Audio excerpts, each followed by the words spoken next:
今天我们讲第五节啊，就是讲这个路易斯公主啊。路易斯公主她的丈夫呢，曾经担任过加拿大的总督。他们夫妇来了加拿大了以后呢，就吸引了很多欧洲的那些媒体跟踪报道落基山脉的风景传到欧洲去啊。结果呢，当时呢，我们他来这里当总理的时候呢，正是我们这个太平洋铁路热火朝天啊建设的当中，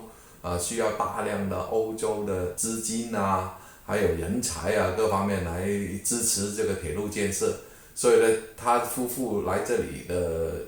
做的一届总督呢，的确呢给加拿大呢带来很多的这种好处。加拿大这个铁路建设呢能够建设成功的话呢，也是有赖他夫妇的工作。所以呢，这个我们这一节呢就专门记录了这个路易斯公主啊。那下面也是请水哥呢给我们大家呢读一读这一章《落基山史记》，作者介东，出版发行加拿大华人历史研究学会。第3章铁路建设。第5节总督夫人路易斯公主。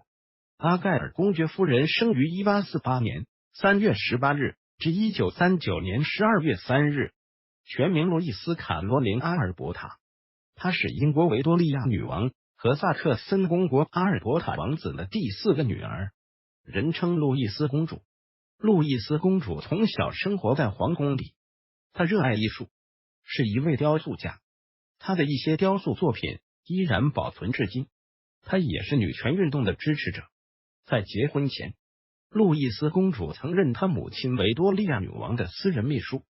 1860年，皇室开始讨论路易斯公主的婚姻大事。从普鲁士、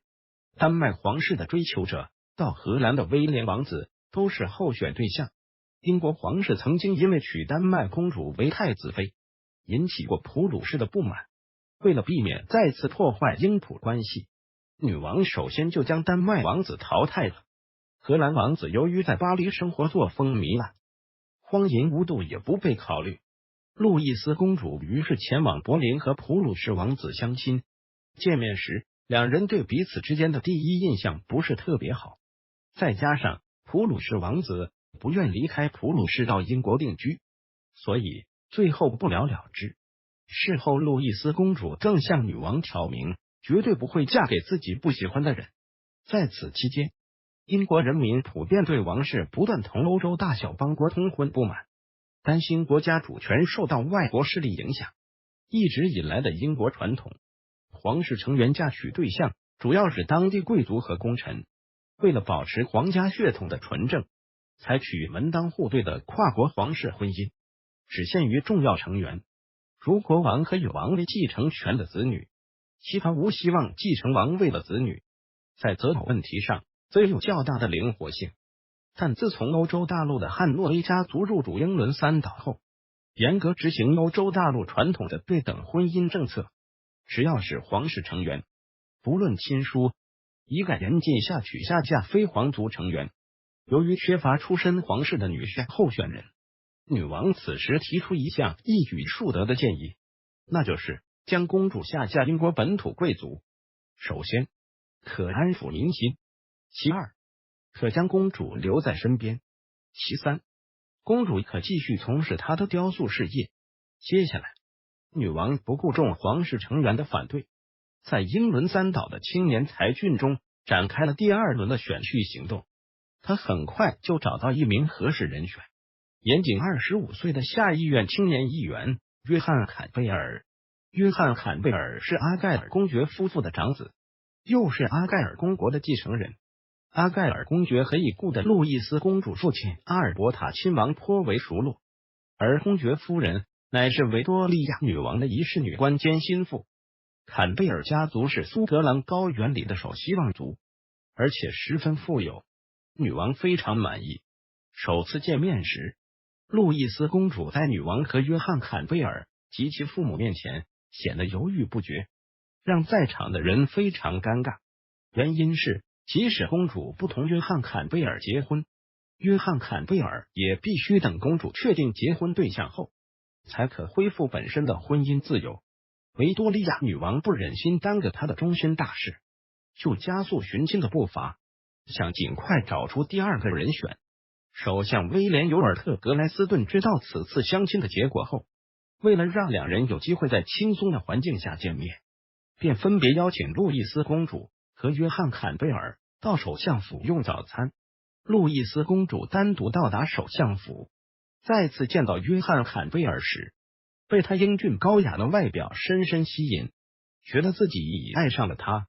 用完早餐闲谈时，约翰·坎贝尔趁机向路易斯公主求婚，他高兴地接受了。两人于1871年3月21日结婚。婚后，路易斯公主继续保有公主殿下的称号。在婚后的头几年，维多利亚女王为了让女婿拥有王室身份和殿下称号，减少夫妻间身份的尴尬，打算晋封约翰·坎贝尔为持有才艺的皇室公爵，继而成为皇室的一份子。但他婉言谢绝了，原因之一是他不想离开下议院。第二，尽管可能要等上很多年才能继承阿盖尔公爵头衔，但对他来说已经足够。虽然约翰·坎贝尔很有才华，也淡泊名利，但很多英国皇室贵族都认为他攀龙附凤，闲言闲语络绎不绝，这些都让他非常困扰。于是他萌生了离开英国的念头，希望可以舒缓压力。他向英国首相说明了自己的想法，得到首相的赞同与帮助。在首相本杰明·迪斯雷利推荐下，约翰·坎贝尔向女王提出申请担任加拿大总督。虽然维多利亚女王知道加拿大是一个生活条件艰苦的地方，舍不得路易斯公主离开自己饱受背井离乡之苦，但是她又认为女婿代表自己在加拿大行使王权，能向所有人证明他的才能，是个扬名立万的好机会。路易斯公主也大力支持丈夫，愿意跟随丈夫前往加拿大。约翰·坎贝尔渴望走马上任，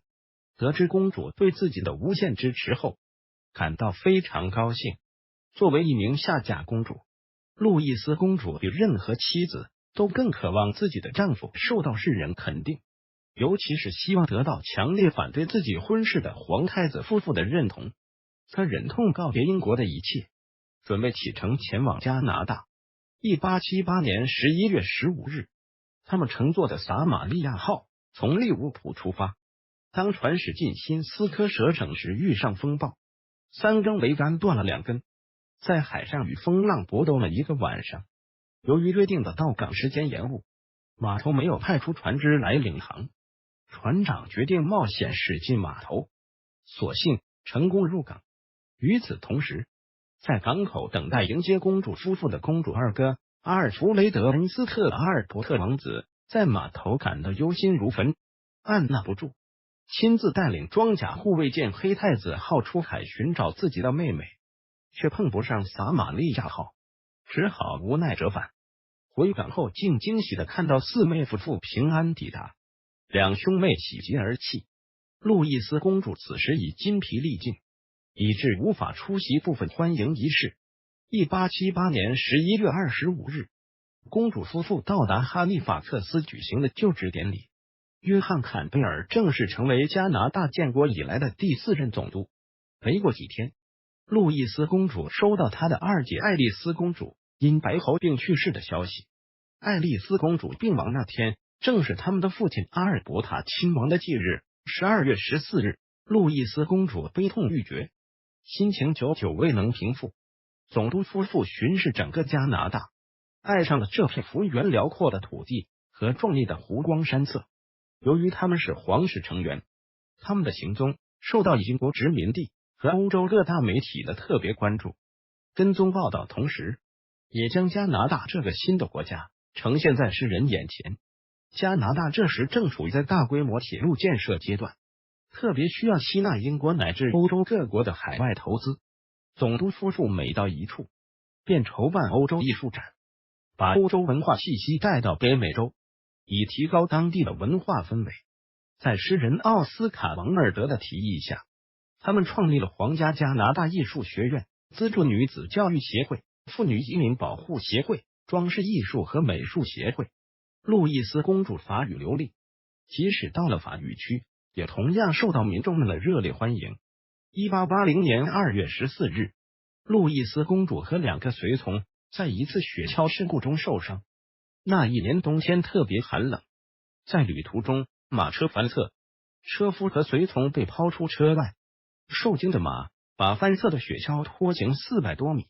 路易斯公主被2条支撑车顶的铁栏撞击头部而受伤，送到医院后，医生诊断路易斯公主头部严重脑震荡，但奇迹的是，她的头骨没有破碎，只是因耳环夹着雪橇颠，致使耳垂撕裂。约翰·坎贝尔通过私人秘书要求新闻淡化这次事故的报道，以免引起维多利亚女王的担心。因此，当路易斯公主取消了接下来的行程时，加拿大民众初时以为她在装病，但了解实情后都非常同情公主，并深深为她的精神所感动。1883年，路易斯公主在身体仍然非常虚弱的情况下，巡视新斯科舍省东南部770英里的英国百慕大群岛殖民地，推动该地区新兴旅游业发展。他在百慕大群岛度过了一个冬天，积极推广西野富有的美国人到气候温和的百慕大群岛过冬。他的此次访问引起了社会各界关注。汉密尔顿港修建了以他的名字命名的百慕大群岛公主酒店，酒店于1885开业，迎接越来越多的游客。1883年10月27日，路易斯公主夫妇从魁北克回到英国。约翰·坎贝尔·阿盖尔第9公爵在任期将满时提前辞职，结束加拿大总督工作。1878至1883年，以便让公主回到英国继续治疗调养身体。加拿大人非常怀念并感激路易斯公主。1905年，用公主的姓氏命名阿尔伯塔省，这是加拿大唯一用人名命名的省。阿尔伯塔省的路易斯湖、阿尔伯塔山都是以他的名字命名。借中评论，路易斯公主夫妇在加拿大担任总督的短短几年期间，给加拿大的政治、经济、文化都带来了深远的影响。随着太平洋铁路建成，把大量欧洲投资吸引到加拿大，欧洲的皇宫贵族纷纷来到落基山脉旅游度假。旅游、能源、交通、运输的基建项目在随后几年喷发式发展。英国巴林银行大量收购太平洋铁路股票。加拿大这个原本欧洲人认为荒无人烟、经济极不发达的地区，一下子成为世界经济引擎，迅速跻身为世界经济大国。有了大国的自信心，政治上自然向英国强烈要求拥有独立的立宪权，最终推动加拿大成为一个完全独立的国家。路易斯公主不断推动的文化艺术教育事业，也大大提升了加拿大人整体素质和艺术修养。听完水哥的介绍之后呢，我们就知道这个维多利亚女王的第4个女儿这个路易斯公主，她的丈夫来到加拿大这里呢当总督因为她是贵族，不是王家血统，在欧洲呢很容易的有很多闲言闲语说他是穿这个王马褂就是靠老婆吃饭这种闲言闲语呢就人言可畏所以呢他逃避这种闲言闲语呢，他就跑来加拿大的，就当了一届这个加拿大的总督也通过这个当总督的过程当中呢，也证明了自己的实力不是说外面的人说想象的这样是没有能力，他确实是有很好的能力，而且呢这2对夫妇呢在这里加拿大的确实呢也是受尽了磨难包括他们来的时候的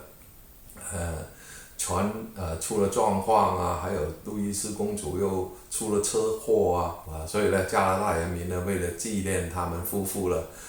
特别是用这个 Alberta 用路易斯公主的这个姓来命名这个省。上一次我带